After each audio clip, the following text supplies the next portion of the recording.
약할 때 강함 대신에 나의 보배가 되신 주 나의 모든 것. 주 안에 있는 보물을 나는 포기할 수 없네. 주 나의 모든 것. 예수 어린 양 존귀하리를.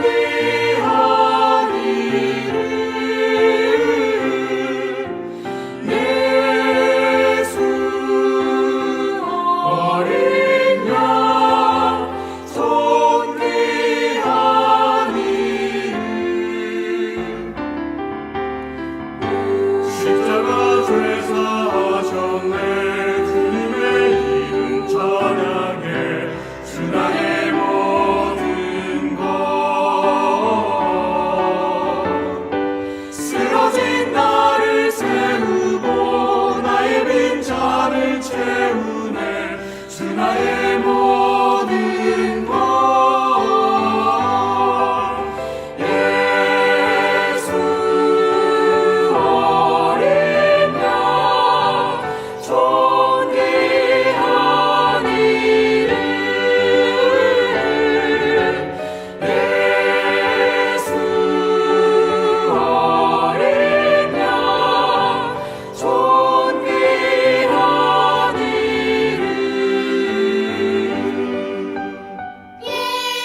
성도 여러분 안녕하십니까? 2020년 제3기 교과 방송 오늘은 제12과가 되겠습니다.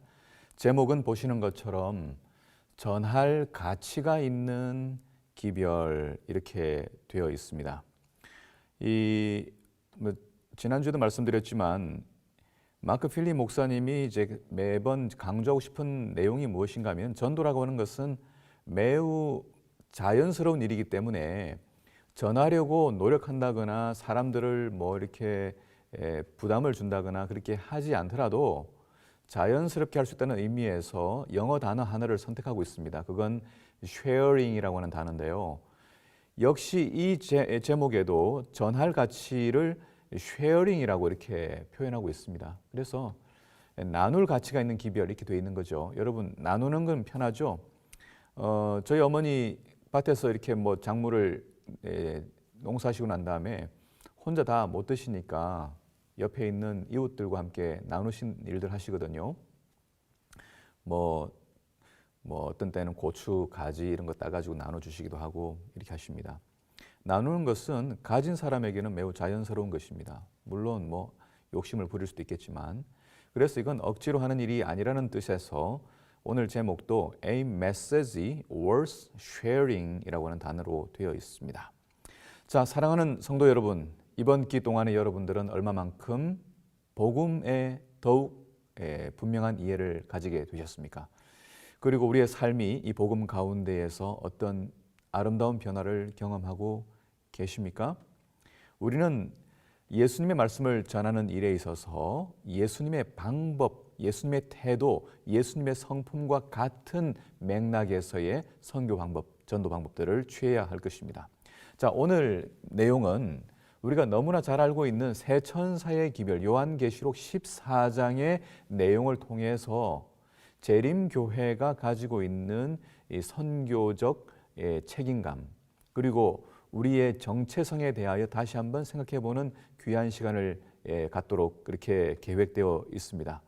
우리가 이 기억절의 말씀들을 너무나 잘 아시지만은 한 번 더 읽으면서 이 말씀 가운데에서 우리가 어떤 이 전도의 가치들을 찾을 수 있을지 같이 한번 생각해 보면 좋겠습니다.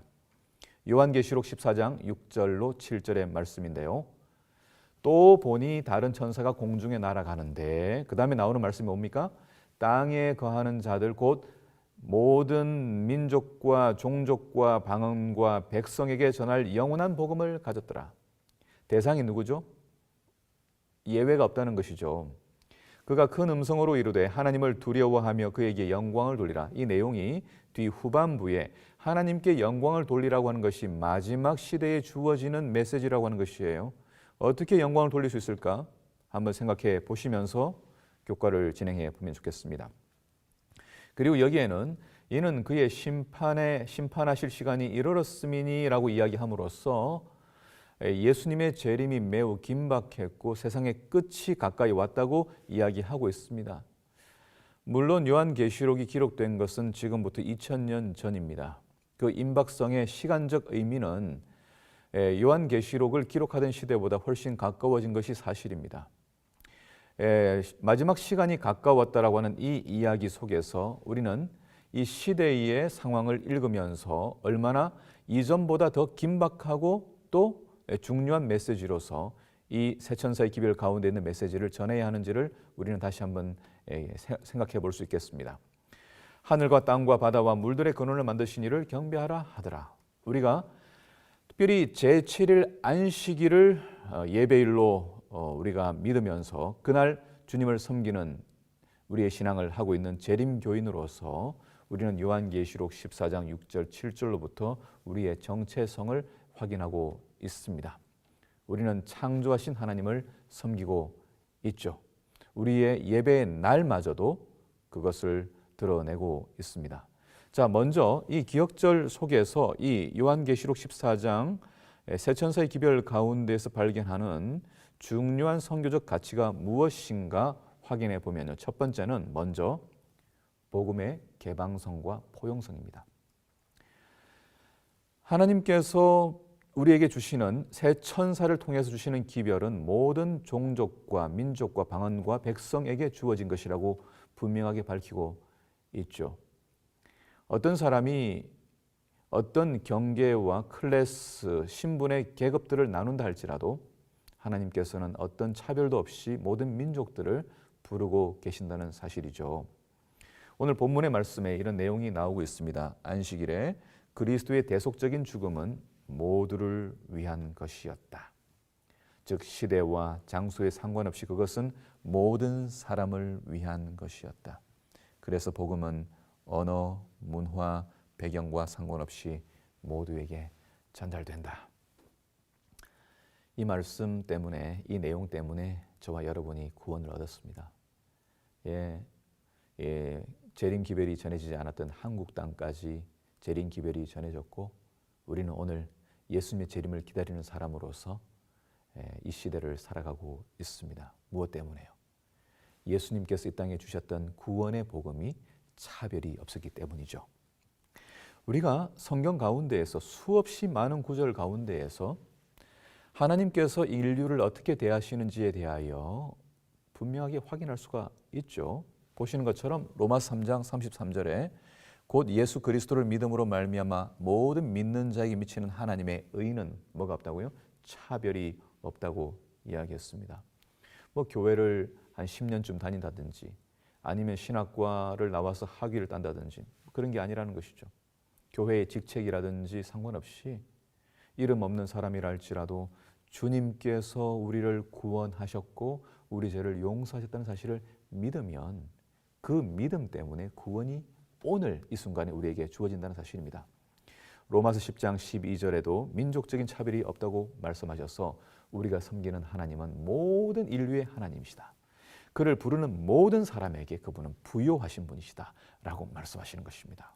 그러니 오늘 우리의 모든 이 갈급한 상태에 있는 우리의 기도 제목들을 주님께 내어놓고 풍성하신 주님께서 우리에게 축복을 주실 것이라고 믿을 수 있는 것이죠.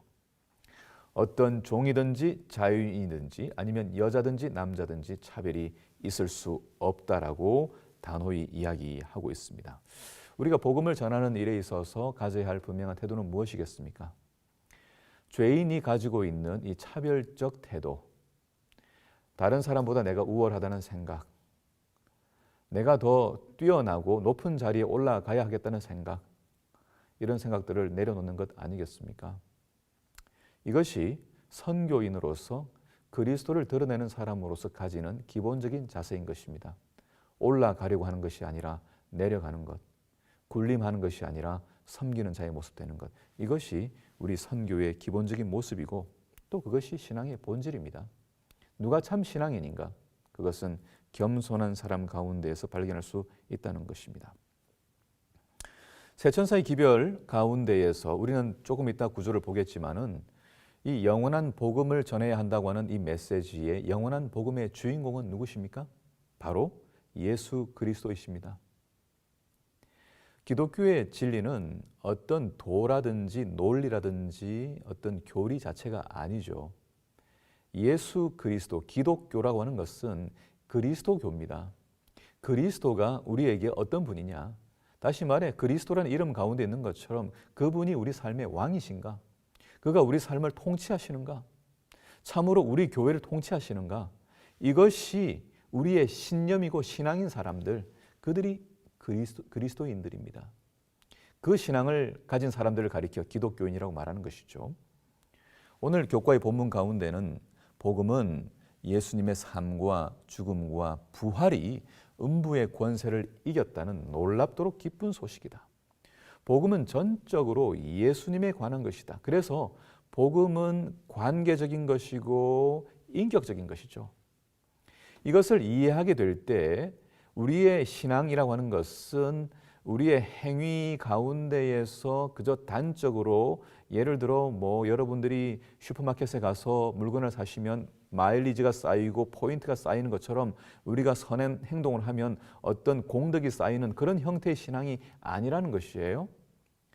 그것은 이방 모든 종교들이 가지고 있는 시스템이지만 기독교의 기본적인 이 핵심은 무엇입니까? 하나님이 당신에게 어떤 분이냐? 당신의 삶 가운데 그분이 최고의 가치이며 최고의 보물이며 최고의 이 학문이며 최고의 윤리이며 또 최고의 종교인가라고 하는 것입니다. 인격적인 것이죠. 그분을 순간마다 묵상하며 그분의 아름다운 삶을 따라가는 변화된 삶을 추구하는 우리의 모습, 그것이 복음을 가진 사람의 본질이라고 하는 것입니다. 그런데 제가 한번 좀 강조하고 싶은 것은 무엇인가 하면은 예수님은 우리를 위하여 죽으셨어요. 그래서 어떤 사람도 죄 때문에 멸망당할 사람은 아무도 없습니다. 믿지 않기 때문에 멸망당할 사람이 있겠지만은 우리가 지은 죄 때문에 멸망당할 사람은 없어요. 그 죄를 회개하지 않고 그 죄를 용서하신 분께 가져가지 않기 때문에 멸망당하는 것이지 죄 자체 때문에 멸망당하지는 않는다는 것이에요. 이것이 십자가의 메시지입니다. 누구든지라고 하는 이 말씀 가운데에는 오늘 당장 주님께로 돌아가서 우리의 죄됨을 고백하고 우리의 죄를 용서하셨다는 사실을 믿는다면 구원은 우리에게 이르러 온 것입니다. 믿음이 우리를 구원하는 것이에요. 죽으셨어요. 확실한 사실이에요. 역사적인 사실이에요. 그런데 놓치고 있는 것이 무엇인가 하면은 그 주님이, 우리의 죄를 용서하신 그 주님이 오늘 살아 계신다는 거예요. 제자들이 전한 기별은 무엇인가 하면 예수 그리스도의 부활하신 기별이었습니다. 그분이 살아 계신다. 그분이 지금도 살아 계셔서 우리의 삶을 이끌어 가신다. 오늘 우리의 삶은 가이사가 통치하는 것이 아니라, 어떤 대통령이 통치하는 것이 아니라, 어떤 유력한 정당이 통치하는 것이 아니라 하나님이 통치하신다. 그래야만 한다 라고 하는 것을 신념으로, 믿음으로 받아들이는 것입니다. 하나님이 통치하시는 그 통치의 원리가 우리의 삶과 우리의 가정과 학교와 교회에서, 정치에서 드러나게 되도록 우리가 살아가는 그것이 부활하신 주님을 믿고 있는 신앙이라고 하는 것입니다. 그리고 마지막으로 그분은 죽으셨고 살아계시지만 마침내 우리를 완전한 이 불의 가운데에서 건지셔서 정의로운 세상으로, 의로운 세상으로 변화시키고 만들어 주시기 위하여 다시 오실 것이라고 하는 이 사실, 여기에 참여하도록 하기 위하여 우리가 그리스도 안에서 매일매일 살아가게 되므로 주님과 같은 의롭고 영화로운 삶으로 변화되게 되는 삶, 이것이 짐승 같은 삶, 자기 욕망에 사로잡혀 살아갈 수밖에 없는 죽음이 예약되어 있는 인간에게 주어진 놀라운 약속이라고 하는 것입니다. 우리가 하나님을 닮은 주님의 자녀로서 살아갈 수 있다고 하는 것, 이것처럼 아름다운 기별이 어디 있습니까? 억만금을 가진들, 자기 욕망의 노예가 되어서 그저 무덤으로 쓸려간다면 무슨 소용이 있습니까? 우리가 이 가장 아름다운 기별을, 우리의 삶을 통하여 드러내는 기별이 무엇인가 하면 영원한 복음이고 하나님께 영광을 돌리라고 하는 기별인 것입니다. 이미 결론은 났습니다. 자, 조금 더 확대해서 들어가 보도록 하겠습니다. 일요일 날 베드로가 말하는 현재의 진리라고 하는 제목으로 저자가 현재 진리라고 하는 의미에서 재림교인들은 이 복음을 어떻게 이해해야 하는지를 설명하고 있습니다. 제가 제 나름대로 좀 설명하고 조금 이렇게 분석해서 이렇게 썼습니다만은, 이 현재 진리, 재림교회는 우리가 가지고 있는 이 세천세 기별을 통하여 주어진 기별을 현재 진리라고 믿고 있습니다. 또는 현대 진리라고 번역했습니다. 현재 진리, the present truth라고 하는 이것은 어떤 의미를 가지고 있을까요? 이 현재 진리라고 하는 것은 베드로가 이야기한 베드로후서 1장 12절의 말씀 가운데에서 가져온 개념입니다. 베드로는 말합니다. 이러므로 너희가 이런 것들을 알고 현재의 진리에 굳게 서 있지만 나는 항상 너희로 이런 일들을 기억하게 하는데 소홀히 하지 않겠다라고 이야기합니다. 현재 진리 무엇입니까? 첫 번째는 문자 그대로 현재라고 하는 이 말은 헬라어로 파레이미라고 하는 단어인데, 이것은 완료형으로 이미 왔다, 이미 있다, 그런 뜻입니다.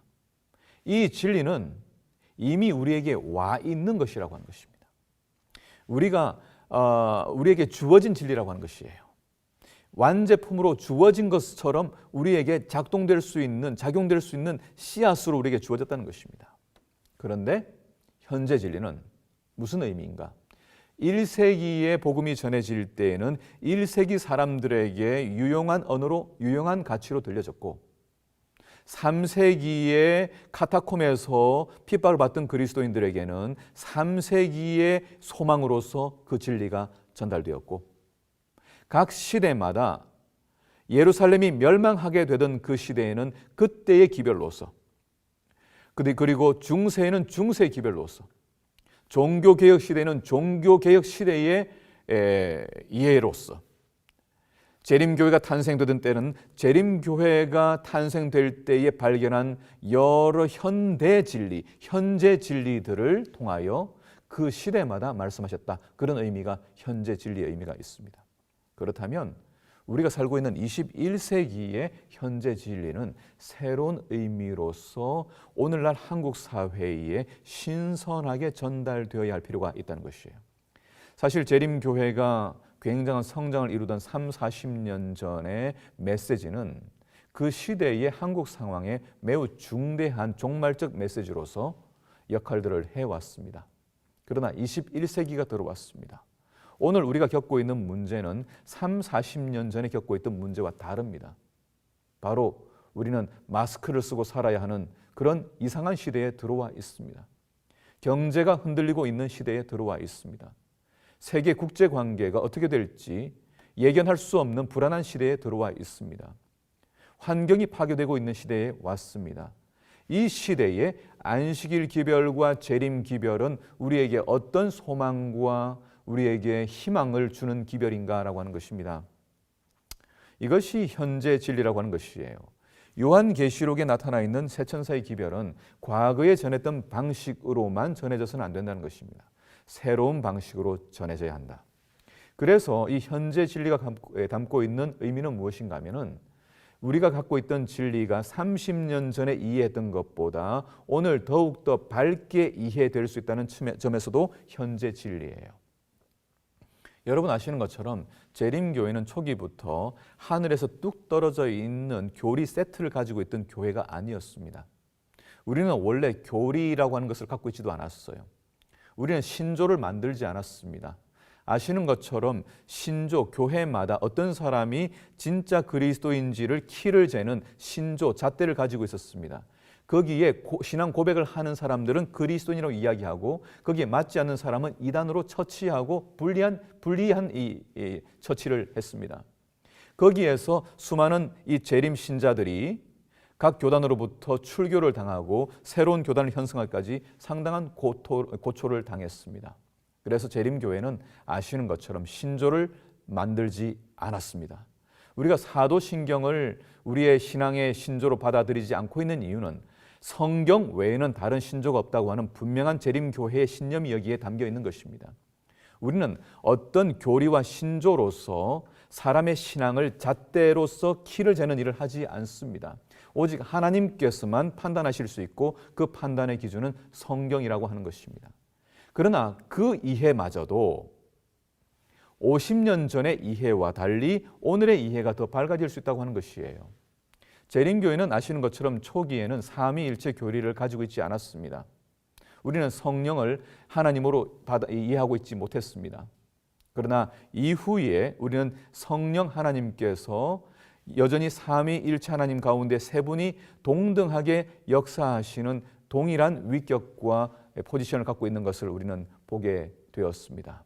그래서 우리는 재림교회 기본 교리 가운데에서 우리는 삼위일체 교리를 가지게 되었습니다. 안식일 기별도 마찬가지예요.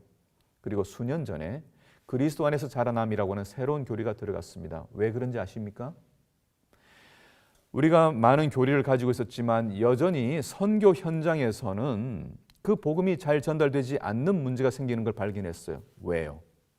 그리스도인 삶 가운데 역사하시는 성령의 능력이 우리의 신자들과 선교사들의 삶 가운데에서 역사되지 못한다면은 복음이 전달되는 능력이 발휘되지 못하는 것을 알게 됐기 때문이었습니다. 그래서 가장 중요한 기별 가운데에서 성령께서 우리 안에 거하셔서 우리의 삶이 변화되고 능력을 갖는 것이 매우 중요한 교리라고 생각하고 하나의 교리로서 새롭게 우리는 이해의 내용들을 정리하였습니다. 교리가 끊임없이 새롭게 이해되는 것입니다. 여러분, 10년 전에 우리의 신앙을 그대로 유지하려고 생각하는 것, 그렇게 건강한 생각은 아니에요. 우리는 과거로 돌아갈 어떤 생각만 하는 것, 그렇게 또 건강한 생각 아니에요. 여러분, 어느 시대로 돌아가겠습니까? 1세기 교회는 완전한 교회였습니까? 그렇지 않습니다. 1세기 교회 가운데에서도 이방인들을 받아들이지 못하는 여러 문제들이 있었습니다. 여전히 여성들이 차별받는 일들이 있었습니다. 오늘날 21세기는 어쩌면 이 1세기 교회에 비하여 더욱더 성숙한 어떤 모습을 가지고 있습니다. 물론 그런 면에도 불구하고 본질적으로 초기 교회 가지고 있었던 그 처음의 정신을 우리가 첫사랑을 회복해야 할 필요가 있죠. 우리가 돌아가야 할 곳은 1세기 교회도 아니고 15세기 중세 교회도 아니고 종교개혁 시대도 아닙니다. 우리는 끊임없이 성경을 통하여 저와 여러분들의 개인의 삶과 교회의 삶과 가정의 삶이 개선되고 개혁되도록 하기 위하여 하나님의 말씀을 끊임없이 매일매일 적용하는 일들이 필요한 것입니다. 그런 점에서 재림교회는 현재 진리를 가지고 있는 것입니다. 적용해 보겠습니다. 오늘 한국 재림교회에서 현재 진리는 어떻게 이해되어야 할까요? 우리 코로나 시대의 그리스도의 책임에 대하여 많은 이야기를 하고 있습니다. 교회는 개인이 주님을 믿고 구원받으면 된다는 생각으로 오랫동안 진리를 그렇게 가르쳐 왔습니다. 그러다 보니까 개인적인 복음은 강조되었지만은 교회가 가지고 있는 사회의 책임, 공적 책임에 대해서는 거의 이야기를 하지 못하고 왔습니다. 때때로 어려운 이웃들에 대하여 빵도 나누고 필요한 옷도 나누고 했지만은 그러나 적극적으로 우리가 이 땅에 살면서 빛과 소금의 역할을 하는 것을 잘 하지 못한 부분이 있습니다. 오늘 우리가 겪고 있는 문제를 해결하기 위하여 정부는 전전긍긍하며 3대 뉴딜 정책을 제시하고 있죠. 아시는 것처럼 그린 뉴딜, 디지털 뉴딜, 사회적 뉴딜을 통해서 새로운 뉴노멀을 세우고 어려운 시기를 돌파하겠다라고 이야기하고 있습니다. 자, 이런 내용들을 우리 재림교회가 바라볼 때에 우리가 어떤 역할을 할 수 있을까요? 그린 뉴딜 무엇입니까? 환경적인 측면에서 하나님 만드신 이 세계가 망가져가고 있습니다. 재림교인들은 이 망가져가는 세상을 보면서 그저 박수치면서 주님의 재림이 가까웠다고 기뻐할 수 있는 사람들이라면 이 세상 사람들이 우리를 어떻게 취급하겠습니까? 재림교회는 주님께서만 이 세계를 온전하게 회복할 수 있음을 믿는 사람들이지만 그러나 우리가 이 땅에 발을 디디고 사는 동안에 이 지구를 온전하게 보존하기 위하여 노력하는 사람들, 이것이 주님께 영광을 돌리고 오늘날 재림교회가 새롭게 이해해야 할 현대 진리가 아니겠습니까? 디지털 뉴딜 어떻게 적용할 수 있을까요? 우리는 그동안 집집 방문을 하면서 전도지를 분급하면서 살아왔습니다. 그런데 언택트 시대가 왔습니다. 사람들을 만날 수 없습니다. 어떻게 만날 수 있습니까? 네, 디지털 환경 속에서 만날 수 있습니다. 교회는 빨리 플랫폼 중심으로 사람들을 묶어줄 수 있는 투자를 해야 합니다. 지금처럼 이런 정도의 방송 장비와 방송 활동으로는 우리의 진리를 딜리버리 할 수 없습니다. 한계가 있습니다.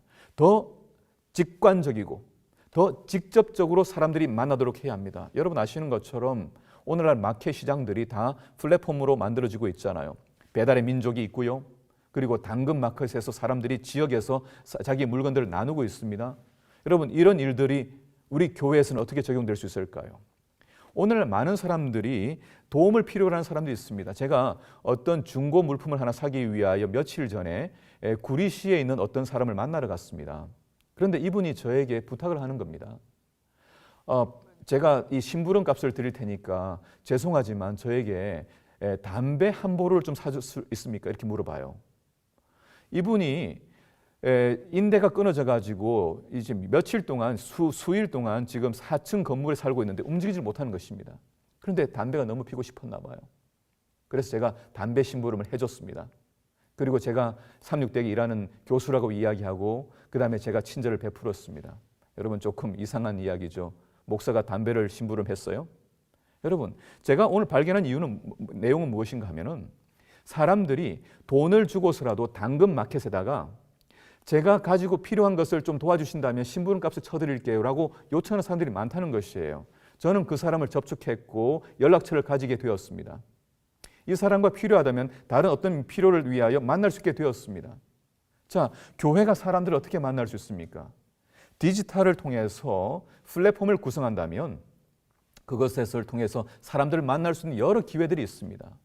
도움을 필요로 하는 사람들, 돌봄을 필요로 하는 사람들, 노인들을 수발하는 일들, 어린이를 돌봐주는 일들, 사람들은 지금 전전긍긍하며 도움을 필요로 하는 사람들이 있습니다. 어떤 때는 돈을 받고도 그 일을 해줄 수 있을 것입니다. 그러나 무료로 일을 해줄 수 있다면 위험한 어떤 이 예상들이 있을 수 있지만은 안전장치를 갖고 그 다음에 이 퀄리티를 이 질적 관리를 하면서 어떤 이 교육을 받은 사람들에게 자격을 주면서 별표 별점을 주면서 우리는 새로운 사업을 할 수 있을 것입니다. 어쩌면 우리가 가지고 있는 예배당을 처분해야 될지 모릅니다. 더 이상 교회당 건물 중심의 교회로서는 21세기를 살아갈 수가 없습니다. 복음을 전할 수 없습니다. 교회당 건물을 갖는 것보다는 335호 가정들이 모여서 예배를 드리고 이웃들과 더 적극적으로 가까운 친교의 장들을 만들고, 만약 우리가 함께 모여야 한다면 학교 강당이라든지 공공의 시설들을 빌려가지고 모일 수 있을 것입니다. 어쩌면 우리가 수없이 많은 자산들이 건물, 부동산에 묶여 있는데 이것들을 통해서 우리는 플랫폼을 만들고 여러 사람들이 우리의 돌봄 영역에 들어올 수 있도록 만든다면 어쩌면 새로운 복음을 위한 이 현대 진리를 전할 수 있는 수단이 만들어질지 모릅니다. 제가 가지고 있는 하나의 생각입니다. 사회적 뉴딜 이야기하고 있습니다. 오늘날 여전히 빈부격차, 양극화가 일어나고 있습니다. 돈은 돈을 만들어가고 있습니다. 없는 사람들은 더 어려워지고 있습니다. 이 가운데에서 교회는 어떤 책임을 질 수 있을까? 오늘날 한국 재림교회 현재 진리는 성경 말씀 가운데 있는 내용입니다. 그 말씀은 우리가 늘 설교하는 것처럼 하나님이 여전히 이 세상을 통치하신다는 내용이에요. 그런데 그것을 어떻게 드러내겠습니까? 하나님이 통치하신다고요? 하나님이 어디 계시는데요? 하나님이 살아계신다고요? 하나님이 살아계신다면 내가 이런 삶을 살아야 합니까? 라고 이야기하는 사람들에게 어떻게 그 하나님을 드러낼 수 있습니까? 우리가 지음을 받았을 때에 가지고 있었던 선한 양심과 하나님의 선한 형상이 우리의 선한 봉사를 통하여 이웃들에게 전달되는 것 외에는 하나님을 드러낼 방법이 거의 없는 것입니다. 그래서 저는 우리가 함께 어떻게 우리가 이 지구상에 위해서 착한 지구인으로 살아갈까를 고민하는 그 일을 위하여 매주 안식일에 모여서 예배하고 함께 의논하고 새로운 일들을 기획하고 살아간다면 젊은이들은 우리의 교회를 통하여 의미를 찾게 될 것입니다. 오늘 젊은이들이 교회를 나오지 않는 이유는 교회에서 자기 삶의 의미를 거의 발견하지 못하기 때문에 그래요. 왜요? 우리의 메시지가 거의 미래에만 가 있습니다. 지구는 떠나야 합니다. 빨리 시골로 가야 합니다. 교회를 떠나야 합니다. 이런 이야기만 하고 있습니다. 젊은이들은 그들에게 주어진 젊은 시절을 살아야 합니다. 힘있게 살아야 합니다. 그들에게 교회는 어떤 희망을 이야기할 수 있습니까? 어떤 의미와 가치를 이야기할 수 있습니까? 젊은이들이 오늘날 우리가 살고 있는 삶 가운데에서 가지고 있는 여러 문제들을 해결하기 위하여 우리의 재정과 지식과 지혜를 다 짜모아 가지고 새로운 일들을 만들어가게 될 때에 젊은이들은 반응하게 될 것입니다. 그 일이 삼육대학교에서 일어나야 할 것이고 재림교회에서 일어나야 하겠고, 그것도 특별히 한국 재림교인들, 창의적이고 역동적이고 무엇이든지 할 수 있는 그런 능력을 가지고 있는 재림교인들이, 한국 재림교인들이 그 일을 시작하면 얼마나 좋을까요? 위기는 기회입니다. 코로나19 이후에 개신교인 이미지에 대한 내용이 신문지상에 나왔습니다. 여러분, 이 세 종파를 비교했어요. 불교, 천주교, 개신교를 비교했는데 불교인들에 대하여는 온화한, 따뜻한, 절제하는 그런 내용들이 많이 나왔어요. 가톨릭 교인들을 향해서는 온화하고 따뜻하고 윤리적인 사람들이라고 평가했어요. 그런데 개신교인들에 대해서는 거리를 두고 싶고 이중적이고 사기꾼 같은 그런 사람들이라고 하는 이미지가 지금 오늘 우리에게 주어져 있습니다. 어떻게 해결할 수 있겠습니까? 예수님은 모든 시대의 소망이세요. 시대의 소망이라고 하는 책을 가지고 있는데 그 영어 제목이 무엇인가 하면 시대들의 소망이에요. Desire of Ages예요. 1세기의 소망이신 주님이 13세기에도 소망이셨고 18세기도 소망이셨고 21세기 오늘에도 소망이신 것입니다. 이 세천사의 기별의 중심이 바로 어린 양이기 때문에 그래요. 왜요? 세상과 정반대의 정신을 우리에게 보여주시기 때문이죠. 어린 양, 그 이미지는 어디에 있습니까? 성소에 있어요. 성소에서 인류를 위하여 매일 아침 저녁으로 희생당했던 그 어린 양이 바로 우리 주님을 대표한 예표한 희생물이었습니다. 우리가 섬기는 하나님은 군림하시는 왕이 아니에요. 인류를 싸잡아가지고 일 시켜가지고 뭐 몇 사람 전도해가지고 침례 주게나 만들고 그렇게 안 하면은 뭐 이렇게 스트레스 주고 죄책감 주는 그런 하나님 아니셔요. 하나님은 우리를 사랑하시고 우리가 하고 싶은 일들을 하게 만들어 주시고 우리가 가지고 있는 달란트 재능을 통해서 우리의 인생을 멋지게 살아가기를 기대하시는 분이세요. 어떤 방법으로요? 겸손과 희생의 방법으로. 사람들은 목말라하고 있습니다. 회사에서, 직장에서, 학교에서 모두 다 압박을 받고 있습니다. 평가를 받고 있습니다. 그러나 유일하게 평가를 받지 않는 곳 가정처럼 오늘날 교회가 본당에 모이지 못한다면 가정으로 모이는데 그 가정에 누가 있어요? 인자하신 아버지와 자유로운 어머니가 있어요. 아버지와 어머니는 우리를 아무런 조건 없이 평가 없이 우리를 받아주시는 분 아닙니까? 그런 아버지, 어머니 같은 분이 우리 섬기는 하나님이시라고 하는 것을 드러내게 될 때에 예수님은 모든 시대의 소망으로 소개될 수 있을 것이에요. 요한계시록에 나오는 이 이야기가 바로 용과 양의 대결인데 하나님과 사단 사이의 대결인데 그 방법이 다른 것입니다. 한쪽에서는 위협하고 죽이고 강요하고 일방적이고 폭력을 휘두르지만은 양은 겸손하게 희생하며 침묵하고 인내하는 것입니다. 저는 그분을 따르는 것이 좋습니다. 그분을 알게 된 것이 다행입니다. 그렇지 않았다면 제 머리 하나 믿고 제 신체 조금 믿고 제 잘났다고 살아갈 한 인생이었을 것입니다. 그런데 그렇게 하는 삶을 사는 대신에 제 인생을 누군가를 위하여 이롭게 하는 삶을 시간으로 만들어가기로 결심하고 그렇게 살아가는 일, 저는 이 변화를 주신 주님이 참 좋습니다. 여러분도 그렇지 않습니까? 오늘이 의미 있는 이유는 무엇이에요? 어떤 누군가에게 의미가 있기 때문 아니겠어요? 혹 우리가 큰 일은 하지 못할지라도 작은 식물들, 동물들, 떨어져 헐떡이고 있는 로빈새 한 마리를 구해 줄 수 있다면 우리의 인생은 헛되지 않을 것이라고 노래했던 어떤 시인의 이야기처럼 우리는 누군가를 살리고 소망을 주는 일을 위하여 부르심을 받았다는 것입니다. 이것이 요한계시록의 주제라고 저는 믿어요. 요한계시록은 전쟁 이야기예요. 우리가 아시는 것처럼 두 양극이 있어요. 하나님과 사단이 싸우고 있습니다. 이 요한계시록은 그 전쟁이 창세기부터 요한계시록까지 쭉 이어오다가 마지막 클라이막스 정점에 이루었다 하는 것이에요. 그런데 요한계시록은 분명하게 선포합니다. 어린 양이 이기셨다. 그러므로 그를 따르는 모든 자도 이기는 자가 되라. 이게 무슨 말입니까? 진리를 통해서 안식일 기별을 가지고 일요일 믿는 사람들을 굴복시키라는 얘기입니까? 어떻게 이기는 삶을 살 수 있습니까? 인간의 본성을 따라서 죄의 욕심과 욕망을 따라서 탐욕을 따라 살아가는 그 삶을 이겨서 선한 삶으로 살아가는 그것을 증명하라고 하는 말씀이 이기라고 하는 말씀 아닙니까? 어떻게 우리가 알고 있는 것으로 지식으로 다른 사람을 굴복시키는 것이 이기는 것입니까? 이긴다는 것은 죄의 유혹을 이기는 것이고 죄의 욕망을 이기는 것이고 그 주체인 사탄을 이기는 것 아니겠습니까? 그래서 대쟁투의 주제는 무엇인가 하면 누가 우리의 마음을 지배하는가라고 하는 이야기입니다. 예수님의 탄생과 생애와 봉사와 죽음과 부활 모든 것이 누가 우리의 마음을 통치하는가에 대한 이야기를 하기 위하여 우리에게 주어진 메시지예요. 예수님이 탄생하실 때 성령으로 잉태하셨습니다. 그분이 침례받을 때에 성령이 임하셨습니다. 그분이 천국 복음을 전할 때에 성령을 주심으로 천국이 임했다고 이야기했습니다. 그가 죽으실 때 성령으로 부활하셨습니다. 성령의 능력으로 교회를 시작하셨습니다. 교회는 하나님의 임재의 능력으로 살아가는 새로운 집단이 되었습니다. 마음을 통치하는 분이 사단이 아니라 하나님이 되셨습니다.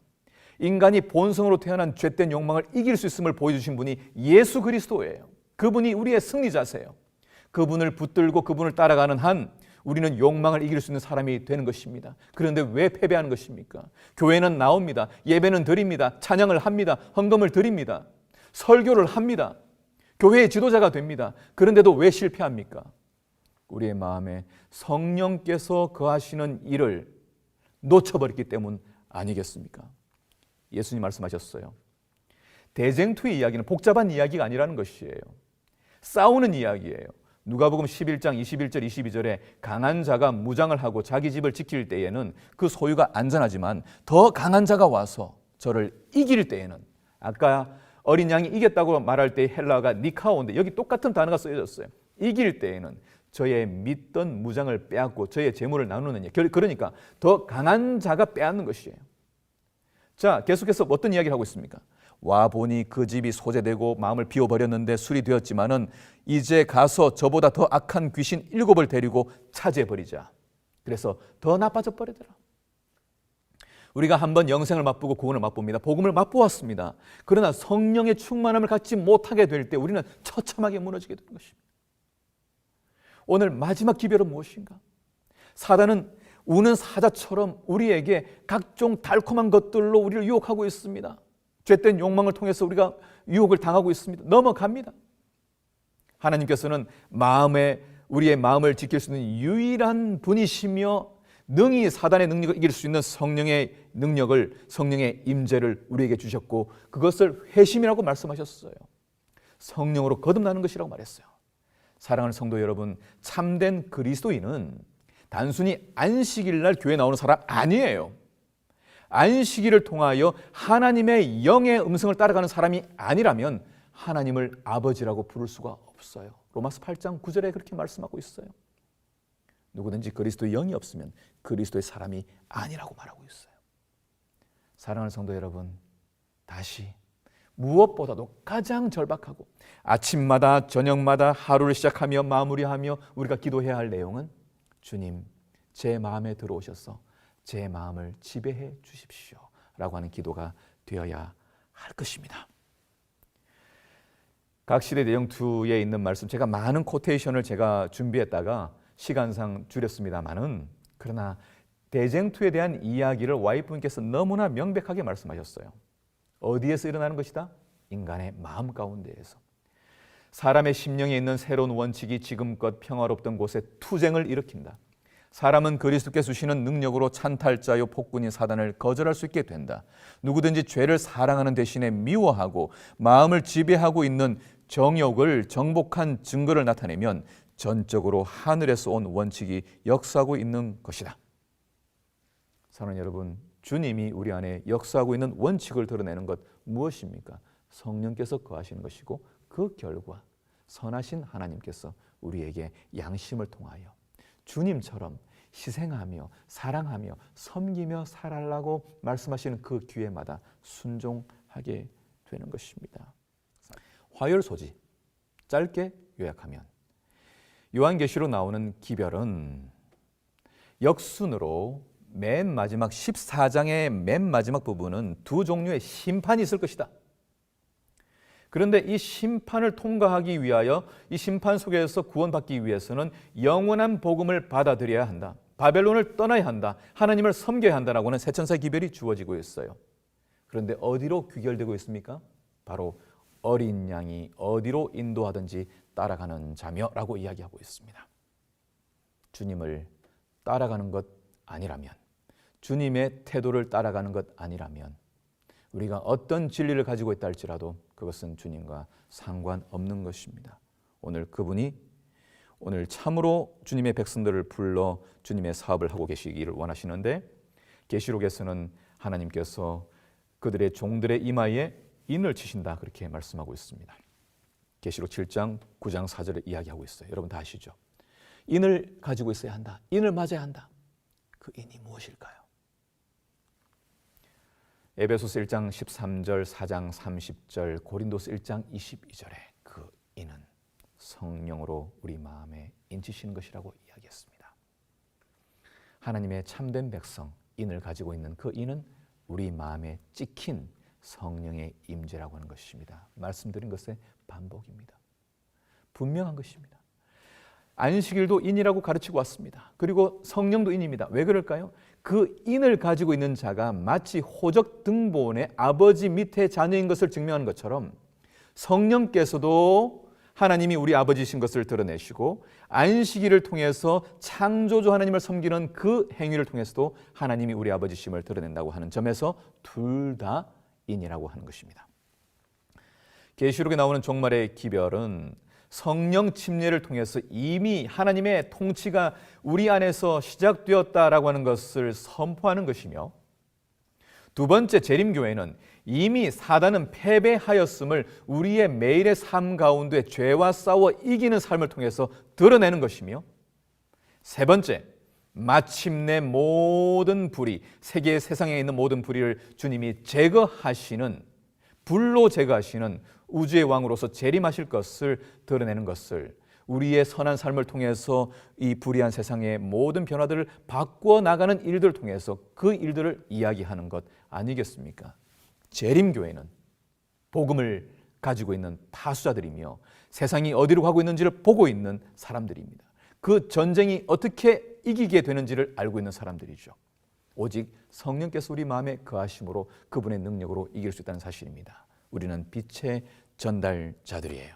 선한 행실의 빛의 전달자. 자, 그렇다면 하나님께 영광을 돌리라, 그분께 예배하라고 하는 것은 무슨 의미일까요? 영광이라고 하는 것도 예배라고 하는 것도 다 통치와 관련되어 있는 용어들입니다. 주기도문에 나라와 권세와 영광을 하나님께 돌리라고 이야기하고 있어요. 하나님께 영광을 돌리라, 무슨 말입니까? 성령의 임재를 통하여 선한 하나님께서 우리의 선한 양심을 일깨우셔서 이기적인 삶이 아니라 더 나누며 살아가는, 세상이 보지 못하고 세상이 갈급하고 있는 그 삶을 살아가게 되는 것이 하나님께 영광을 돌리는 것이라고요. 그래서 너희 착한 행실로 하나님께 영광을 돌리라고 마태복음 5장 16절에 이야기하고 있는 것입니다. 남은 자가 누구입니까? 두 특징이 있는데 하나님의 계명과 예수 믿음을 지키는 자라고 이야기했습니다. 하나님의 계명요, 하나님을 사랑하라. 어떻게 하나님을 사랑할 수 있습니까? 요한 1서에서 이야기하기를 보는 바 그 형제를 사랑치 아니하는 자가 보지 못하는 바 하나님을 사랑할 수 없느니라 말했습니다. 경천 애인이죠. 우리는 사람을 사랑함으로 하나님을 사랑하는 것을 드러낼 수가 있습니다. 예수 믿음 무엇입니까? 예수를 잘 믿어 구원받는다. 이게 무슨 말입니까? 그것은 예수님이 우리가 이룰 수 없는 구원을 이루셨다는 것을 믿는 믿음입니다. 왜 주님이 이 땅에 오셔야 했습니까? 인류가 아무리 돌을 닦고 산에 가서 기도하고 많은 선한 봉사를 하더라도 스스로 선한 사람이 될 수 없기 때문에 주님이 있는 그대로 받아주시기 위하여 이 땅에 오셨고, 우리가 죄인인 상태에서 그대로 받아주셨습니다. 우리가 죄인 되었을 때, 연약했을 때 그대로 받아주셨습니다. 그래서 예수님이 우리를 위하여 죄와 싸워 승리하신 그 삶이 우리가 의로운 삶을 살도록 주신 보증이라고 하는 것을 믿는 그 믿음이 하나님의 백성임을 드러낸다고요. 그래서 우리는 더욱더 믿음을 가지고 믿음을 주장하며 살아가는 사람들이 되어야 합니다. 어떤 삶을 살아야 할까? 구체적인 예 하나를 잠깐 드리겠습니다. 제가 아는 한 친구 가운데 데니 킴이라는 친구가 있는데요. 이 친구는 코넬 대학에서 룸메이트와 함께 창업을 한 친구입니다. 이 친구는 소위 컴퓨터 프로그램들이 가동이 되면 여러 침투하는 것들이 있기 때문에 보안 프로그램을 만드는 회사인데, 이 친구가 한 친구는 가톨릭 신자고 한 친구는 아마 감리교인인지 침례교인인지 그래요. 함께 세 사람이 창업을 했는데, 이들이 함께 결의한 게 뭐냐면은 우리 기업은 하나님께서 성경에 말씀하신 그 원칙을 따라서 운영하는 회사가 되자.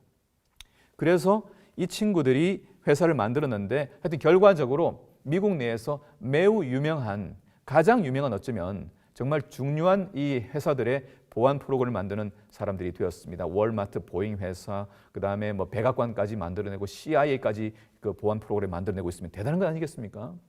그런데 이 친구들이 이 원칙을 정한 것이 무엇이냐면은 미가예요. 그들 회사 다른 별명인데 마이카, 미가예요. 풀 아머, 전신갑주라는 회사를 만들었는데 미가에서 그들은 원칙을 따랐습니다. 예배하는 게 뭘까?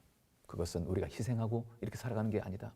그것은 오직 공의를 행하며 사람을 사랑하며 겸손히 하나님과 함께 행하는 것 아니냐. 우리 이렇게 살자. 결과적으로 이 회사는 대박이 났습니다. 사람들이 믿을 수 있는 회사라고 생각하고 앞다투어서 사업을 맡기게 되었습니다. 사랑하는 성도 여러분, 수요일 소지의 적용 가운데 어떻게 안식일을 준수할 때 우리가 그분께 영광을 돌릴 수 있을까라고 이야기했습니다.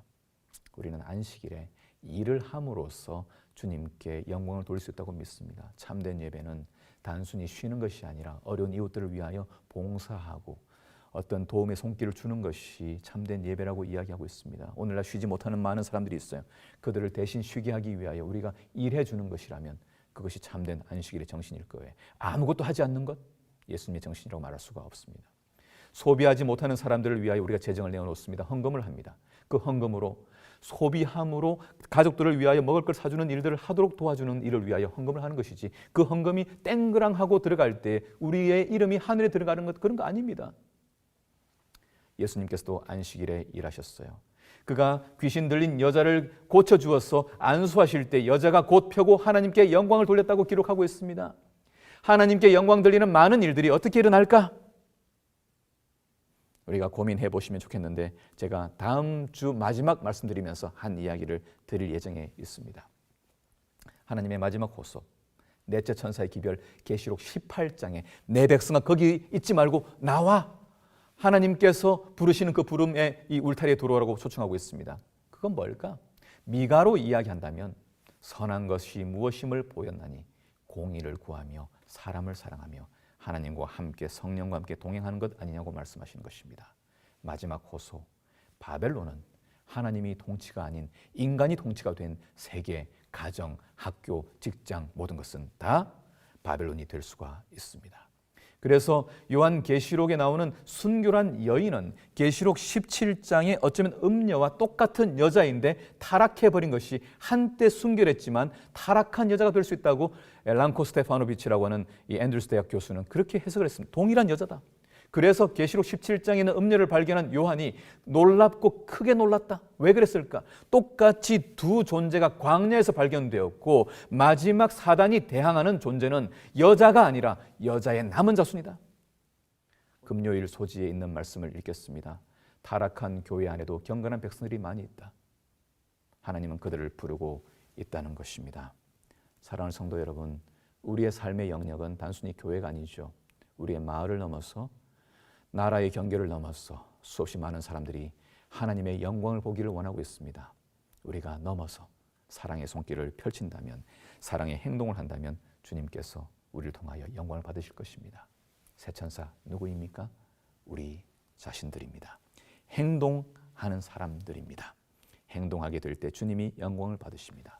일상을 통하여 드러나는 선한 삶을 통해서 하나님께 영광을 돌림으로 많은 사람들이 주님께 돌아오는 아름다운 일들이 우리 교회에 풍성하게 일어나는 코로나 시대에 살아있는 재림교회가 되기를 기대하면서 오늘 교과를 마무리하겠습니다. 감사합니다.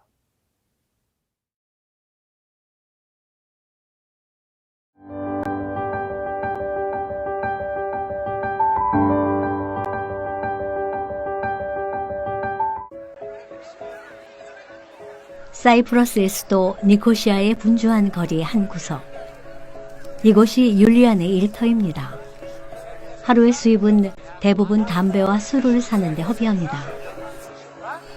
10여 년 전 그는 일자리를 찾아 불가리아에서 이주했습니다. 어느 날 불가리아 출신으로 세계 개척 선교사인 필립이 길에서 율리안을 발견하고 도울 일은 없는지 물었습니다. 그 말에 율리안은 무척 놀랐습니다. 누군가 그에게 고향의 언어로 말을 걸어주었고 관심을 보여주었습니다. 너무도 듣기 좋았지만 그는 묵묵히 신발만 닦을 뿐이었습니다. 신발을 닦는 동안 필립은 성경 이야기를 들려주기 시작했습니다. 예수님의 이름에 얼음장 같았던 마음이 녹기 시작했습니다. 그 다음 날 필립은 율리안을 다시 찾아왔습니다. 이번에는 신발을 닦지 않고 두 사람은 이야기를 나눴습니다. 그리고 이 일은 매일처럼 반복되었습니다. 필립은 가끔 성경을 읽어주었고 율리안의 마음은 열렸습니다. 사이프러스에 와서 건축일을 하던 이야기, 직장을 잃고 술에 빠져 가족으로부터 외면당한 일도 털어놓았습니다. 율리안은 버려진 건물 안 자신의 거처로 필립을 초대했습니다. 처참한 그의 삶에 필립은 눈물을 흘렸고 그의 손을 붙잡고 기도했습니다. 필립을 만난 후 율리안은 하나님의 사랑을 깨닫고 남은 삶을 주께 드리기로 결심했습니다. 술과 담배에 찌들었던 35년간의 악습관에서 완전히 벗어나기로 결심했습니다. 가족은 돌아온 율리안을 환영했습니다. 이제 율리안 또한 구원의 하나님을 전하고 있습니다. 필립 선교사는 불가리아 이민자들을 모아 성경 공부반을 운영합니다. 3년간 8명이 침례를 받았는데 100만 명이 넘는 이 도시 인구 중 재림교인이 100명에 불과한 것으로 고려하면 상당한 성과입니다. 필립 선교사는 이웃들의 결핍을 사랑으로 채워줍니다.